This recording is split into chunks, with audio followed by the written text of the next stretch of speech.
Welcome to yet another edition of Business and Sales Consultancy. Today I am going to talk about the economic situation all over the world. There is no need of great knowledge of economics to understand what I am going to explain. Let us assume in a household area, my family income, total income is, assume it is a lakh of rupees per month. My family income is a lakh of rupees per month, but I borrow month on month around 2 lakh rupees and keep spending all the 3 lakh rupees. So every month I borrow 2 lakh rupees and then I spend 3 lakh rupees month on month. Keep my family very happy. Family is doing everything fantastic, fine. But how long this situation will go along? How long means as long as there are some people to lend me, as long as people keep lending me, I can run my family very happily, no one okay. But the day the lenders wake up, they want the money back, then I will be broke. This is the condition of most of the countries in the world, especially the US. The United States of America is in this condition. What is happening in the US? United States of America sells treasury bonds, something called treasury bonds. What's the prints a piece of paper or a bond paper, each certificate, and people buy it for money. All over the world believe that is a very stable instrument which will never fail, but the government of US will never fail. It will always return the money whenever it wants. So the country is flooded with money from all over the world and it keeps spending money.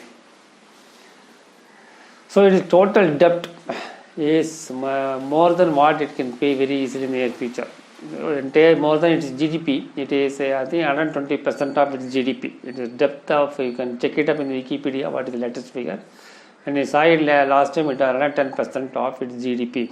That is, if they pay back the entire GDP of the nation, even then they cannot pay the entire debt. So that is the level of, not only US, many countries like Japan and many Western countries are also the state. India is somewhere around 70%. So every country is borrowing. So this is happening one side. So anytime so who is lending? If you ask me a question, who is lending? No one knows. Maybe that central banks and individuals are maybe lending to the government. So the government thinks those people will not come together and ask for the money back. So they will come one by one. Today someone will come, so I can borrow from somebody else and pay this fellow. So this is the thinking. The world is running around under this principle. Let us see a bit what is happening in China. China is in doldrum. China's economy is in a very bad shape because of various reasons. One is corona, so its production is affected in the corona. That is one reason. Another reason is relationship with Australia. Australia was supplying coal for their energy production, but now that coal supply is disrupted. So energy production disrupted. So entire production in the China is also disrupted. This is another reason. There is a housing bubble already happened in China. Evergrande, there is one company called Evergrande. It has gone bankrupt. So Evergrande was borrowing money from everywhere, and then it is starting projects simultaneously. Simultaneously, it was building lakhs of houses. But people are lending them, so they were opening new projects and then they were building houses. But at one point of time, they are not able to borrow beyond certain limits, so they are not able to complete their houses. So houses are incomplete, so they are not able to deliver the houses to the people who are paid them advance in money. See, one side people are booking houses, giving them advances. One side people are lending them money, and then so Evergrande was flush with money. So it has keep on expanding. It was expanded to a level where it cannot manage, it cannot complete. So it cannot complete, so people cannot get the money. So people who are borrowed money from the bank are not paying the bank. So banks also becoming losses. So this is one point of story. There is another thing is China has made huge investment in railways. It has built, I think it has the largest network of high-speed railways, investing trillions of dollars or rupees into that, but there is no traffic. People are not traveling those rails because it is expensive. So that is another loss.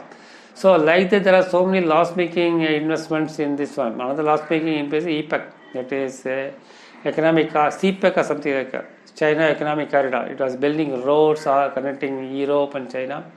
Even then, there's a lot of roadblocks, and then that there is a lot of delay and everything that is also coming into shape. So China's investment is not making money. It is only pulling down China. So any moment China falls down, any moment China breaks down, any moment China's economy goes into negative, what it will do, it will start driving money from the US. The money they invested in the form of treasury note will be drawn back. But is the US is ready to pay back whatever China demands? I had doubt.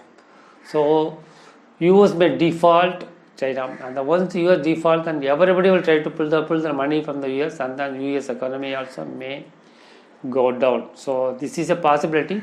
The only thing is, I don't know when this will happen. This will happen tomorrow or next week or next month or next year. But this is definitely is going to happen. This much I can say. So my advice to you is, don't invest money.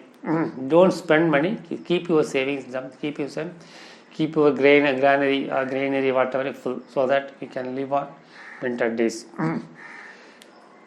Till then, we see you in the next edition of Business and Sales Consultancy. See you. Tata, bye bye.